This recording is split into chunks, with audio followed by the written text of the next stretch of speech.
चला आज मी तुम्हाला सांगणार आहे की परफेक्ट टक्स कसा मारायचा. आपण भरपूर वेळेस एवढं सगळं मेजरमेंट घेऊ शकत नाही येतं. हे बॅक पार्टचं आहे. इथं पहा खालून मी अशा प्रकारे दुमडून घेतलंय. वरच्या साईडला आपण ब्लाउजला गोट मारणार आहोत. तर इतकं दरच वेळेस मोजायला वगैरे एवढं झंझटी करत बसण्यापेक्षा एकदम सोपी ट्रिक सांगणार आहे. हे 2 पॉइंट आहेत ना, हे एकमेकांवर ठेवून घ्यायचे. बरोबर हे शोल्डरचे आणि हा भाग असा सरळ ठेवायचा. त्यानंतर इथं पण हे असं सरळ आलं पाहिजे एकदम आणि हे फक्त असं पकडायचं आणि इथं तुम्हाला साधारणतः अर्धा इंच जे आहे ना, तर ते माप धरायचं आहे आणि उभी उंची जर म्हणायचं म्हणजे बघायला गेलं किती घ्यायची, तर ह्या कळ्यानुसार ठरवायची किती आहे ते. तर तुम्ही इथं 4, 4.5, 5 अंदाजेच घ्यायचे आहे. मोजत वगैरे काहीच बसायचं नाही. खूप छान टक्स पडतो. तसंच सेम दुसऱ्या साईडला देखील तुम्हाला करायचं. हे 2 पॉइंट जोडून घ्यायचे आहेत.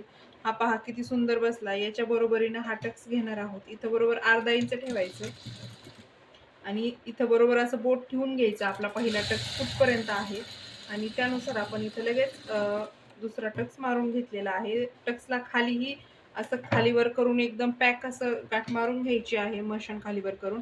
आणि वरच्या साईडला देखील पहा तुम्ही, कुठंच काही झोळ नाही, काय नाही. एकदम बरोबर लाईनमध्ये टक्स आलेले आहेत.